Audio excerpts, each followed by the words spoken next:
No costumes required. Everyone is welcomed in their native state. Welcome to the Fifth Mascot with Mike Cannon and Mr. Satin. I'm Ken Brew. As we gaze ahead now to the month of May, the month of April is almost in our rear view mirror, and oh, what a tragic sight it was. It was a friggin' mess. Could be worse, could be the Brewers. You know, that's the way, you know, Mike, but that's the way I've always approached life. It could always be worse. Yeah. Which I think there's a problem with that. You should always say, no, it's got to be better. Well, I mean, 10 and 11, you're pretty close to 500. If you're the Brewers and you started the month 5 and 17, that's pretty rough. It is. Ouch. Especially when you consider yourself to probably be a contender. Yeah, not good, not good. But what a weekend it was. The 1990 World Championship wire-to-wire team was back in town, most of them anyway. A couple of guys that are no longer on the face of the earth. Tim Leanna is no longer alive. Speaking of things could always be worse. Rick Mailer is no longer alive. But everyone not named Lou Piniella was back for the big celebration. And it was just great seeing Jose Rio and seeing Mariano Duncan. Even the true creature, Ron Robinson, was there. It was just wonderful, Mike. Harken back to better days. Yep. It was very disappointing. I went to the game Friday night, and they had it through no fault to the organization or anything, but they blew that game. They should have. They were. I think that was the night they were 0 for 14 with runners in scoring position, and they had bases loaded. I think in the 9th or in the 8th, but then they let the Cubs score 4 in the 11th, and the place just emptied out. Right. That picture you saw there of the team reuniting on the field was in front of maybe 5, 6, 7,000 people. I got to go. I was in like the third row behind the dugout, which was cool for me. Yeah. But it was just so disappointing that they had to all come to town, and then the next day it rained all day. Mr. Satin, you said you were there. There were people underneath the stands, but on the TV, it was an empty ballpark. Yeah, I mean, it was there was actually some holes in the walking underneath the mezzanine too. People were getting rained on and everything, and you know, I was waiting for a fight to break out to see who gets the last bobblehead. But you know, I don't know. You want to get that game in, but No, you don't. No, you don't. I was You waiting around till don't like make 9 o'clock. people You know, sit there for 4 Well, hours. Go You home don't. and watch it on Miserable. TV. I don't. Someone's got to make a better decision than that. I It's mean, you bad, can't wait for. I mean, who are you serving? Especially at the beginning of the year when you got all kinds of opportunities to later make it up. I mean, the Cubs are if going to it's be in August town or 2 more September. times. Yeah. Like Everybody went there and got a bobblehead, they can leave. You roll these guys out, the 1990 team, give them umbrellas. They stand out there, they wave, they go away. But this is, when you hold a celebration like that, when you plan for something like that, part of the plan has got to be, what do we do if it rains? Right. Yeah. And it looked like nobody thought about it. They had innocent people, women and children, down there in the elements, waiting to see what was going to happen, and nothing happened. And I guarantee you they knew. They knew before they even opened the gates that game wasn't going to be April played. showers. I mean, you know. So someone that I was with was saying that at the Friday night game, they told them don't expect a game before 6 or 7 p.m. the next day. If you know that coming in, you've got to have an alternative plan. I mean, it's just, this is one of the problems. I had multiple people who are not diehard baseball fans like I am tell me, this is why I don't like to go to baseball games, because if it rains, it's miserable and you feel like you're held hostage by the fact that you paid good money for these tickets and now you got to go sit out in the rain. And nobody wants to. It was 47 degrees and rainy too. We're not talking about an August rainfall. We're talking about cold, miserable, windy day. Who wants to stand out and watch a baseball game in that? They were still selling And I think the slushies, though, which is interesting. You know, the ice cream cones. Kids are still eating those things walking around. But they you have laugh to about do. that, but a lot of it's beer. A lot of it, they're going to, hey, we'll get them underneath. They're going to do something. They got to drink And I beer. think the team makes the decision before the game starts, don't they? Exactly. Yeah. It switches to the umpires when the game After starts. the game starts. And I knew that the game definitely was not being played when they came around and said last call for alcohol before the game even was going to start. I was like, okay, game's over. They're cutting off the alcohol sales. But in a year when it looks like this team isn't going to be very good, I don't think you do something like that to your paying customer that you might want back there on a random Thursday when you play the Astros, you know? Yeah, I think so too. And especially when you have this big celebration that should have been a great feel-good weekend. First of all, the team didn't come to play, and second of all, you had this whole like where they dropped the ball with the rain delay, and it's the same thing with the second game of the year, the opening night. Big opening night celebration. Let's have a 4-hour rain delay and end the game at 1:45 in the morning. I mean, who are you serving? You are a business that is designed to serve the public. You're serving your customers, and I just don't get what the point is of having such a huge long rain delay, let alone the fact that some of your guys could get hurt, and that's the last thing this team needs right now. Well, yeah, but I think what the thinking was, okay, we planned this thing, we paid for all of these guys to fly in from God knows where, and so we spent all this money, we're going to ride this thing out, when what they should have had is a contingency plan, and the contingency plan, in my opinion, should have been, everybody's under cover, and then you would just maybe every 10 or 12 feet, you put one of the 1990 guys there, and people will come by, get their picture taken with them, and they'll be there, and we're here for the next 2.5 hours, and then it's over. And I think everybody would have left happy, and they wouldn't have had what they had. But that requires thinking before the event. Well, why not put it in June or August? I don't understand that, either. I mean, well, you have a less chance of a rain out. Right. Because it never rains here in June. I mean, it could snow. Well, less than April. Moving from one downer to another. Yes. The celebration and ceremony that were not what they could be. The baseball was not what it could have been either. Can I be the first to say this? Yes, sir. This team's in trouble. This team is in. You're not the first, but that's a confirmation. I mean, yes. Mike, God bless you. I know they're one game. What would you say they were? 10 and 11. They're 10 and 11. One game. I mean, and they've played the Brewers 7 times. Yes. Yeah, well, I mean, if you look at and break it down, against the Brewers and Pirates are 8-2. Against the Cubs and Cardinals are 2-9. That's pretty drastically different. Yeah, and I think the Pirates are a lot better than when they played the Pirates. I think they're playing better. Yeah, I mean, but you could say that about the Reds against the Brewers. I don't know. Yeah. So The weekend they were 0 for 20 with runners in scoring position. Well, here's what you can stand in any season a left fielder not hitting. You can stand in any season a right fielder not hitting. You can stand in any season losing the second guy in your rotation. You can stand in any season a catcher not being able to squat down. You can stand in any season a bullpen that has no one named Cingrani or Chapman that you trust. But all of that stuff together, it's almost godlike that they're one game below 500. it is. That's a good point. It is pretty impressive that they've been able to do what they've done, considering what they're dealing with. I mean, the bullpen just continues to not be able to get anyone out except Cingrani and Chapman. It's awful. It's terrible. And I think Bailey's going to be done for the season. I think it's going to be Doesn't it sound like Tommy John? That's what it sounds like. Sounds like he doesn't want to have it, but they're telling him you got to have Tommy John surgery. Well, and I think it raises questions, same questions as much as we maybe don't like to hear them, that Matt Latos was raising about the training staff. I mean, the flexor muscle, that's usually like the precursor to, okay, now we've got to get Tommy John surgery. So did they miss something? Doc Hollywood? Is he coming down on Doc Hollywood? And then you have the whole Mesoraco situation. He still hasn't played. Doc Hollywood worked on me when I was a kid. I'm not exaggerating. His father was a doctor, and I went to him, and he came in. Yeah. He came in, and his son. The only reason I remember it because of the silly name Kremchek. Yeah, and then another Kremchek came in. But it's not Kremchek. Kremchek fixes people. What I think Latos is talking about, and I think what Mike's talking about, is it's the daily ritual of what you do in between starts, how you prepare yourself in the off season. Because the idea is not to go see Kremchek. Kremchek just fixes guys. That's when it's too late. Yeah, and they've gone through several, shall we say, trainers and physical therapy guys and everything that's on a day-to-day basis with that team. And honestly, I think if you're looking for a finger to be pointed at in terms of this stuff, I think that's where it's got to be. Interesting. Well, that's kind of a pay-to-play thing, right?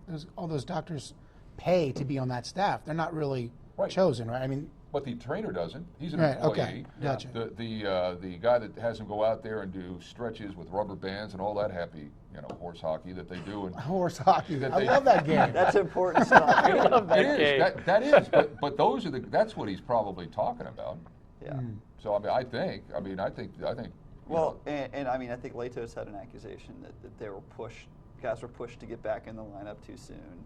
And I mean, let's face it, Bailey has a reputation, whether it's true or not, or whether let us never be judged by things we did when we were 20 years old, but as being someone who's rather stubborn and hard-headed, I mean, did he push through and say, no, I want to pitch,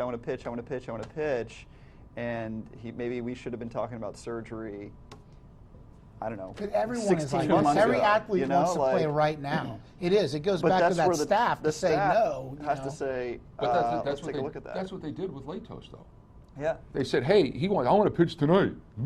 Well, But they said, no, you got to, I'm not sure if he said that, but you have to, you got to go to the minors own and pitch words. one more He time. doesn't have as deep a voice. Yeah, yeah. You know, I mean, it's, Injury and being actually, hurt. It's yeah, like he's yapping about they pushed guys to come back, and yet they were holding him back to come back. Not to come back so early. Yeah, that was the ridiculous thing about Latos, because I know he was not happy that that's putting it very mildly. But I look at Bailey, and I said the same thing, you know, when they signed it. I said, I don't care, but you want to give the guy $105 million, that's great, but 6 years for a starting pitcher, and unfortunately, that's now the norm. If you're going to sign a pitcher to a long-term deal, it's absolutely flat-out ridiculous. salary cap stuff too. I mean, that just kills it. Not having that, I don't know. I wouldn't sign Cueto to a 6-year contract. No way. And you know, God bless Homer Bailey, you know, but I mean, he's a 500 pitcher that's thrown 2 no-hitters. I mean, he's just, that's what he is. And to say that's my horse and back him, I think was just a bad decision. Do you ever get the feeling, whenever I see him talk, he just seems like he's really comfortable, which is not something that I like. He doesn't seem like he's got a fire. He just thinks like, I've made it. This is my team. They brought me up, and I'm going to be in the rotation for as long as I want to be. And that was even before I think he signed the big contract. I don't think he's pissed when he loses. He just tries to talk about baseball in a philosophical way or something. That's what I sense when I listen to him talk. I don't know. I see the opposite. I mean, I've seen him. I mean, I've seen him slam his glove. I've seen him clearly shouting profanity into his glove when they do one of those things. I mean, I think he might be and I see that on the field. I see that. Okay, I see that on the field. But when I see him talk to him after the game, I just see him just very blasé. I mean, you're talking. I want him to be mad all the time. Well, I don't think that's healthy either. But you're talking about a guy who. That's how you win all the time. Who has you never let it go. You're talking about a guy. Would you let Mike speak, please? Talking about a guy who has one of my all-time favorite Reds moments from the last couple of years, when after he pitched the first no-hitter, and I don't remember which reporter asked him. Was he distracted by the time on the base paths the previous inning? Did that lead to him walking the guy? And he dropped the F-bomb live on TV. You know, I mean, so I think he's a pretty passionate guy. I don't think he's Votto that just sits back and like waxes poetic. I think he gets pretty fired up. But here's what you got. You got a guy on a 6-year deal.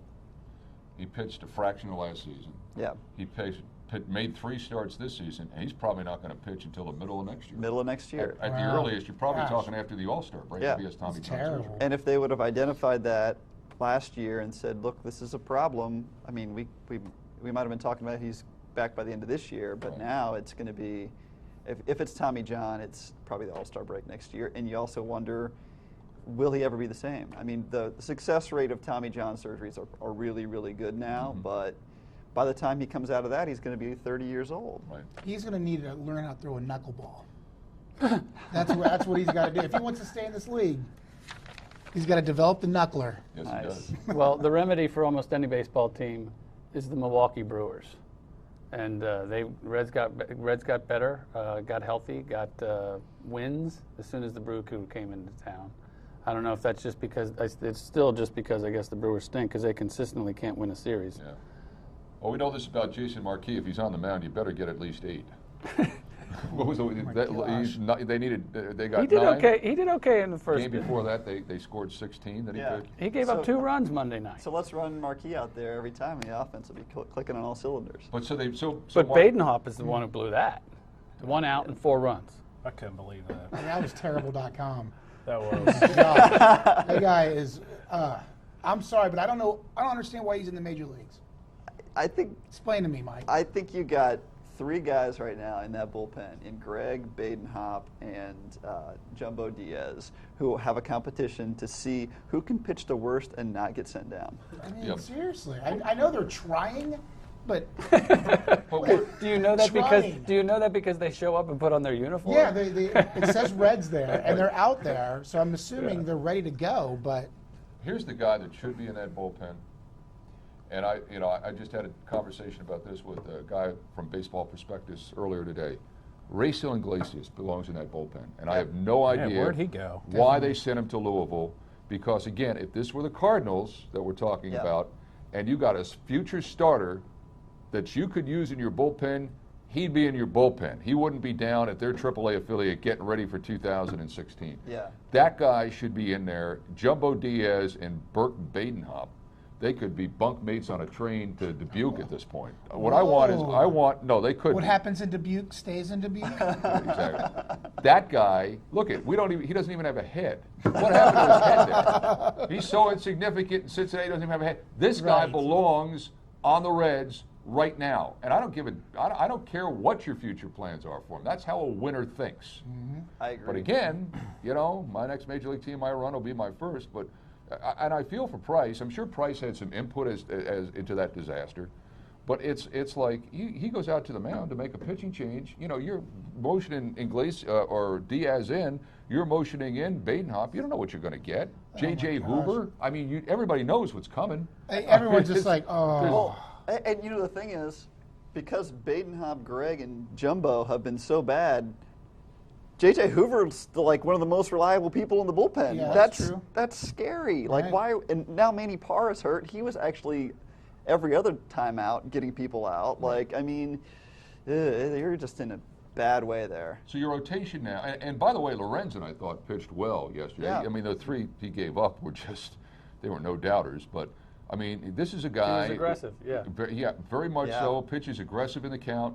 Can hit. This guy could hit the ball like nobody in college. He's a position player. In That's college, right. So First hit last night. Yeah. Why was this guy in Louisville to start the season? Again, makes no sense. If you want to win that, how many? And this would be fun to do, And Mr. Satin, I'd like you to do this because I don't have the time nor the life. But what I'd like you to do is, how many games did they use Jumbo Diaz, a combination of Diaz, Badenhop, and some other guy not named Cingrani or Chapman, and lost because they couldn't get the ball to Chapman in the ninth inning? Yeah, I think there's at least 4 that they gave up, and not just giving up like 1 run, because I mean every bullpen's going to give up runs, but like giving up 2 runs or 4 runs, 4 runs yesterday, 6 runs. I mean, like yesterday, or like in the game against 5 runs yesterday. 5-run loss. That doesn't make up for not being able to drive a runner in from third base, but still. You play the game differently if you're down a run late in the game as opposed to getting jumboed and all of a sudden you're out in the parking lot looking to start the bus. Getting jumboed, I like that one. And it's you see it where everybody comes in, anyone, and that bullpen comes in, they walk the first guy, and and everyone just sighs. You're like, we're going down this path again. Get Chapman out there right now. I mean, I don't understand it, but it's like 6th inning, 7th inning. You got the lead, or it's a 1-run game, and everyone in the stadium is just, ooh. Well, I see that the answer is not your boy Sam LeCure at AAA, because he's been getting knocked around. He's got an ERA over 6 at AAA. But see, he doesn't know how to pitch down there. He only knows how to pitch in the MLB. It's like the closers when you bring them in a non-save situation and they can't get anybody out. Yeah, like Chapman the other night. They got to find it. I could make a call down there, and I will. I want to find out what his velocity is like down there. Remember, that was a huge problem in the spring. I wonder if it's still a problem for him, because if it is, you're not going to see him. Work on the knuckler. Yeah. Well, that's the kid. Does anybody throw a screwball anymore? Ooh. There was a guy that pitched when I was a kid. He was a relief pitcher for the Yankees, and his name was Luis Arroyo, and he threw a screwball. Nice. And no one ever explained what a screwball was. And I thought, wow, a screwball, that sounds like obscene.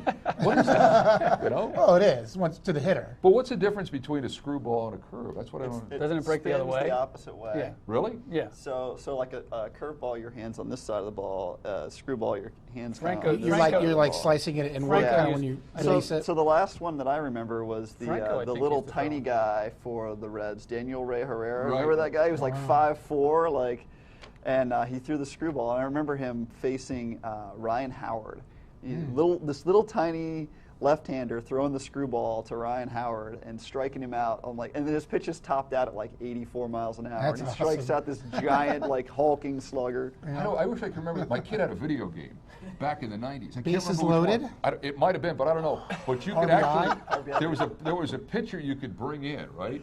And he had this repertoire, and he would Ooh, big word. Big word. Look it up. It's okay to use in mixed company. But this guy would come in, and he was only good for you could only use him for 4 or 5 pitches. But he threw one pitch, and he throws it, and then he stops, and it freezes and splits into 3 balls. Nice. Whoa. Really? No. And then if you're the batter, you got to figure out which one to swing at, the middle one or the two. And then all of a sudden, it would Did they come back together? They would come back together on the left or the middle or the right. But then, but it was a great game because in the picture he'd be on the mound, and he'd be huffing and puffing like this, because that would let you know that he's tired. So you can only throw that 2 or 3 times. Yeah. It came with amazingly, it came with a bag of Fritos. But the game, but it was just wild just watching this stuff. You got that, didn't you? I love it. You got that. So I think that's what we got from some of the guys in the Reds bullpen. It starts out when the ball leaves their hand, it's 3 different balls, Right. and then it comes up 1 ball right in the middle like of the plate, a and it's the softball? size of a softball. Exactly. It's like a juicy meatball with marinara just dripping off of it. You want to. You're back to the sandwiches again. I don't know. There's something about it, man. This bullpen is driving everyone crazy. Well, Mr. Satin went out amongst the fandom down on the banks, the unwashed. and he's trying to solve our player personnel problems. And here's what he found out from some of the faithful.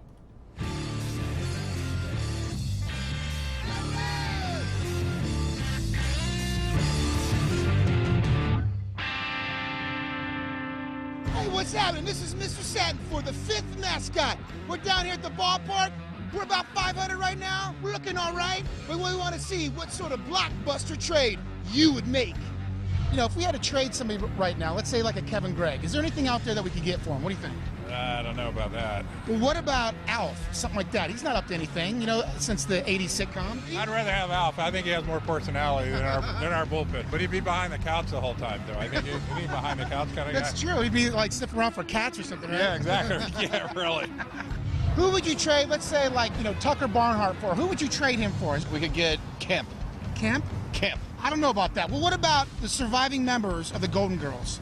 How would they look in the bullpen? Look better than what we have right now. I think so. Skip Schumacher. What would you trade for Skip Schumacher? I would trade. Is there anything out there? Because when I'm thinking, what about Pee Wee Herman? Do you think we could get Pee Wee Herman for Skip Schumacher?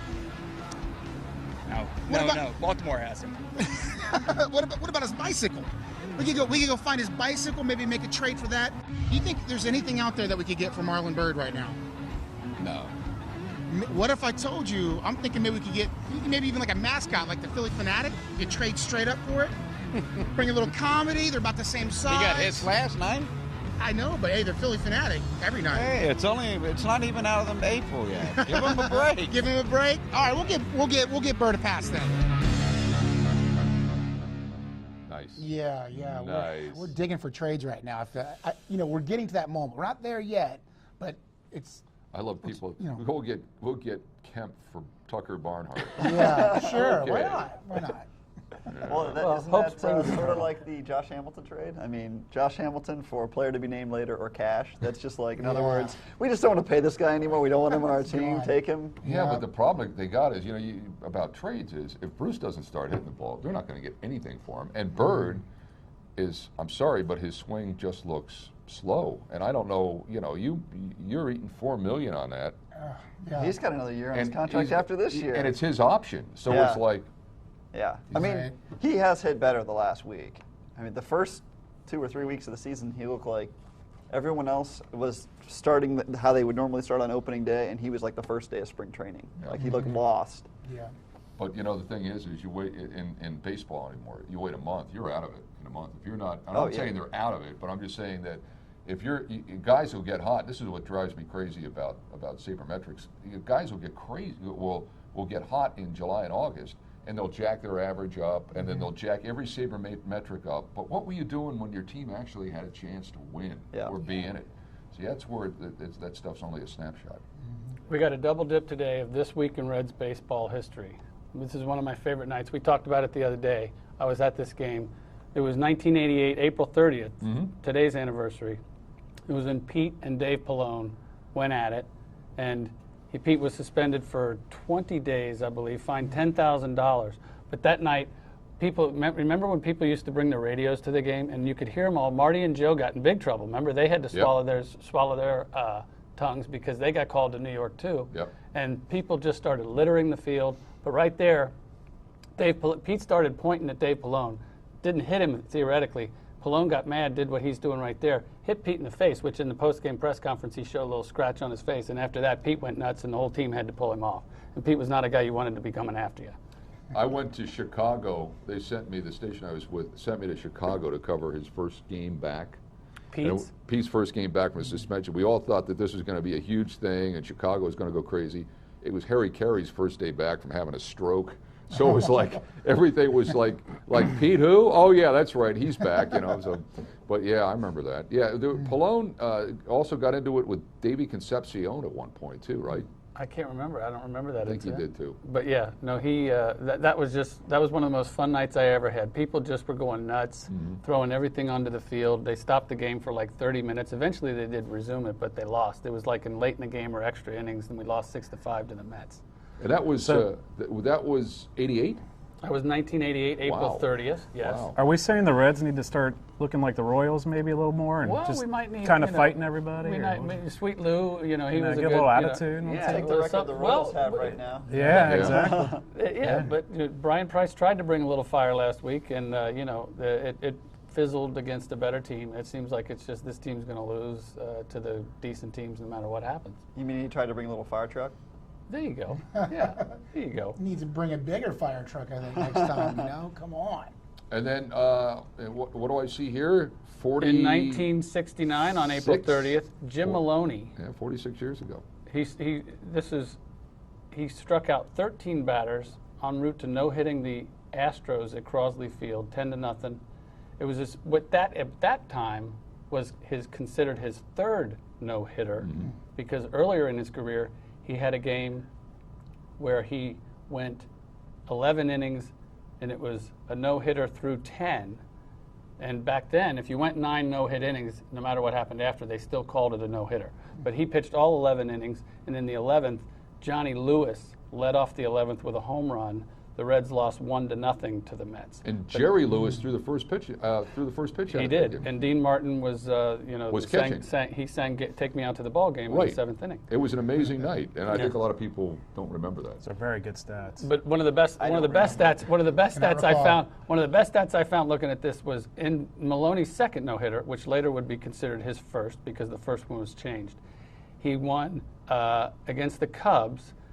He won a 1-0 game in 10 innings, and he threw 187 pitches. What? Yes. That's 2 games. Leo Cardenas hit a home run in the 10th to win 1-0. 187 pitches. Imagine that. I was looking up when I was looking for this image.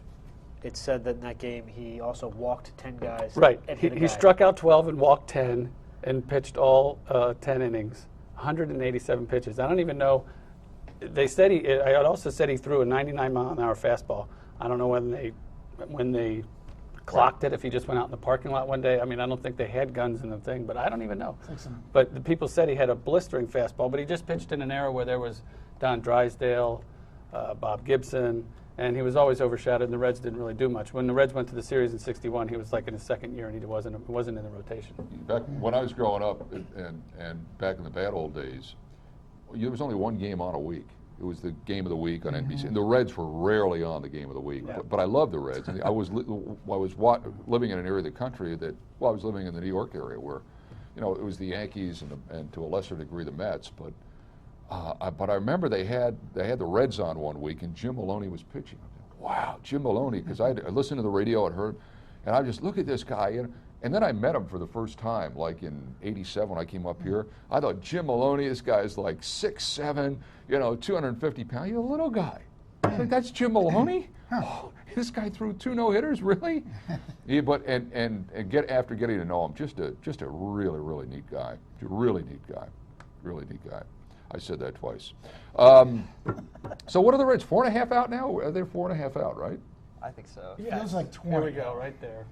So 4.5 out is not bad. Yeah. It's just that they've looked bad. That's the problem. Do you have any reason to think it's going to get better? They've just really looked inconsistent. They've looked great at times, and I remember when they started the year 4-0, and we were all pretty excited about that. Right. They've had 3 good series, and 2 were against the Brewers. Right. But here's the deal. Votto's healthy again. Yeah. Which is there are some players who are playing very well. Yeah, right. Votto looks great. But and Phillips continues to play well defensively. It was good to see him get his first extra base hit. And last I checked, he wasn't hitting all that badly. It was like 275, he's been 280. solid, yeah. And Frazier has been solid, not great. Yeah. But I think of everything that's wrong with this team. Bruce not hitting, Bird not hitting. I think the biggest problem right now is Mesoraco. I mean, if this guy can't squat, and apparently it's an issue, he's got an impinged nerve, and I heard Jockey say yesterday it's going to be 7 to 10 more days before he can play. That to me is the biggest issue going forward for this team. Well, I mean, and how did someone not put this guy on the disabled list, and they've been using him to pinch hit, so now you can't backdate it? Right. I mean, what in the world will they think? And then yesterday I was wondering, like, so we're going to give Votto a day off. Can't Mesoraco play first base if he can't squat? I mean, don't you need some thunder in the lineup? Go to the can. That's what I want to know. Let's throw Chris Negron in at first base. I mean, I just... Bidet. He's probably got a nice bidet now. Talking about squatting back there. Anyway, yes, and therein lies the problem. Yes is the answer, Mr. Sass. Yeah, I figured as much. Therein lies the problem is you can't. This team is so thin and so banged up, and there's so many guys not hitting that you can't say, okay, we should give Chris Negron a day, let him play. Well, it doesn't. They do, but it makes no sense. There's not enough offense in that lineup. That game yesterday, that might as well have been played in Sarasota in 1999 at night against the split squad from the Yankees. I mean, there was nothing going on there. I do like to see Brian Pena. He looks, he's a good guy. You're going to see a lot of them. Well, he's good for the club. He's I feel a like great guy, he's but I not don't a know if Thunder. He doesn't have the Thunder bat, but he looks like you said again, okay at the plate. Calls a good game, I feel like, until the relief gets in there. But another story. I think he speaks Pena's Spanish. I think he's a great number 2 catcher. Yeah, I do too. But when you have to Right. start him 6 days a week, Right. that's a problem. Yeah. I mean, You almost wonder, and this is Mesoraco has had a lot of injuries. yeah. A lot. You almost wonder if the guy's brittle. And I hate to say, I don't mean tough. I don't mean he's not tough. I don't mean he's not a gamer. I'm just saying he gets a lot of injuries. And if you look at his track record since he's been up here, somebody's got to be concerned about that. I mean, and yet, his backup is a guy that can't hit. And I don't mean Pena, I mean Barnhart. I mean, there's nowhere to go for this team. Yeah. They're literally, guys get hurt, there's nowhere to go to get immediate help. Nowhere. Yeah. We've got this thing called like AAA, AA, single A. It sounds like nothing. Well, their best best players have we always have a been farm team. What's going on? at low A and high A ball. But Yeah. when players get to Double A, that's the make or break level, and a lot of these guys are Yeah. broken.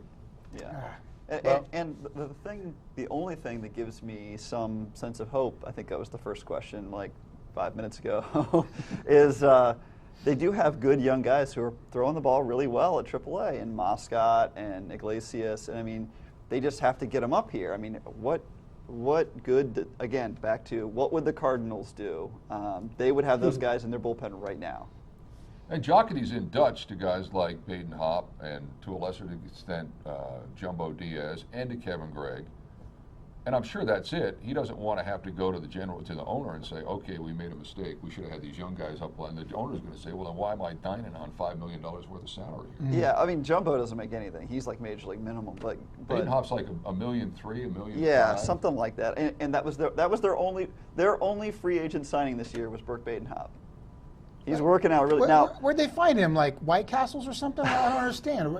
Where does this guy come from? Well, he's probably a nice guy, but last year he was awful in April then too. Service industry? And then after that he was Baseball. pretty much lights out the rest of the year Right. for the Red Sox. Right. But he was maybe not this bad in April, because I don't understand how you can be this bad and at still that have a stellar job. ERA. Seems like a pleasant fellow. yeah, it seems like he's probably like the nicest guy. But you know what? When it comes to being in MLB, it's not about being nice. It's about getting wins. We paid him a lot of money, didn't we? Yeah. It's like 1.5 or 1.3 million. That's just walking around money in the end. I mean, basically. look at that Walking whip. around. His whip is what an ERA should be. It's 2.71. Like, I gosh. mean, you got to be kidding me. Whip.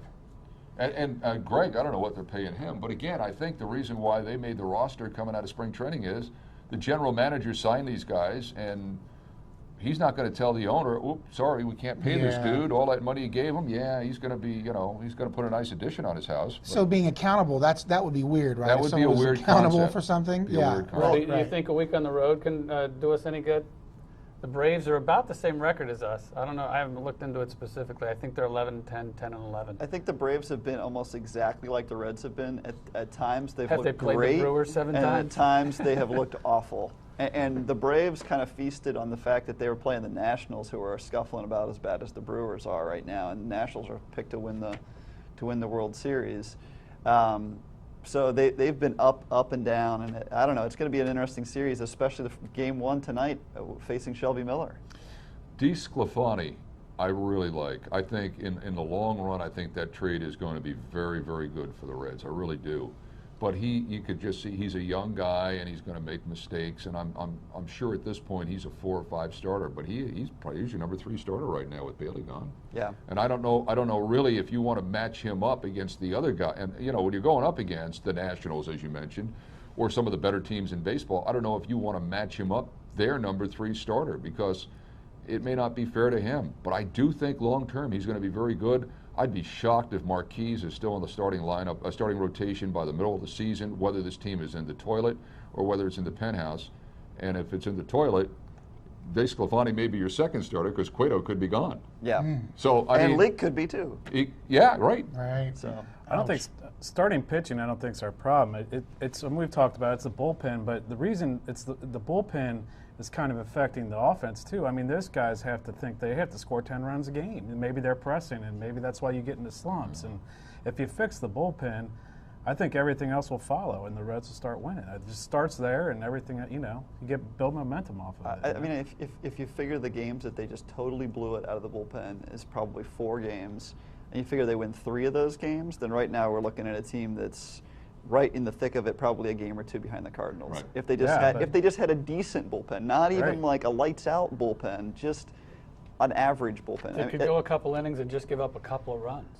Yeah, instead of what did Jumbo give up yesterday? Like 5? 5, yeah. 5. A You walk make and a those grand couple slam. moves though to get those younger, like you guys say, get those younger guys up. 2 moves in the bullpen, and I think it's 4 more wins. Well, because most of the starters this year, and again, I don't have it in front of me, but they're taking games into the 6th Yeah, inning they are. consistently. Yeah. Right. So you're really talking about 6 outs. You're talking 7th inning, 8th inning, and it's obvious that's where the issue is. That's why it's beyond me why, if the idea is to put the best team on the field and not necessarily the team that works best for the bank, then Iglesias and Mascot and Lorenzen should have been up here from jump. Well, and what I just don't understand is you really, unless you're serious about trying to get Cueto re-signed, get Leak re-signed, you got a 1-year window. So why not give it your best shot in this 1 year? And then you got to blow it up anyway. Yeah, because I mean, you're gonna blow it up at the end of this year, unless the strategy is let's lose so we can get rid of Cueto. We'll find out starting tonight in Atlanta. Now, a reminder. You might have stumbled onto this by accident. You might have been, searching for, some people actually don't go onto news sites on the website. Have you heard about this? What? Yeah. No, they might be searching for. Who are these people? Give me their addresses. You don't have to. They work with you over there. But anyway, but the fact of the matter is, all of these shows are available 24/7, 365. It's this time-shifting thing that the kids are into. So ask your kids about this, where you can actually take something that isn't live and then bring it into an iPhone or an iPod. They have these things now on the market, so ask your children about it. We have a VHS player that works very well. Or this, right. And then you'll be able to watch this whenever you want to, 3 o'clock in the morning. Or if you want to watch it over and over and over again, Right. I mean, that's totally cool too. Yeah. Yeah. So- do we have a loop thing you can click on and just, fall asleep to it or something like Do that? we have a loop? I think that would make Matt, sense. no one yes. would fall asleep to this show. No. It is so Yeah, we can riveting. do that. That's You true. can Not do with that. Mike running audio. That's Why true. aren't we on primetime yet? That's what I'm wondering. Yeah. Well, this We is should be on prime TV. time. Okay. This is when everybody Prime gets back time's from lunch anytime, and right? they want to goof off. What you can do, you can save this Major show, goof off. and then every Reds game, when we get to the 8th inning, just turn the game off and watch this. Yeah. There you go. Back next Thursday live on WCPO.com. It's the Fifth Mascot, and if you're really good, maybe you could be mascot number 6.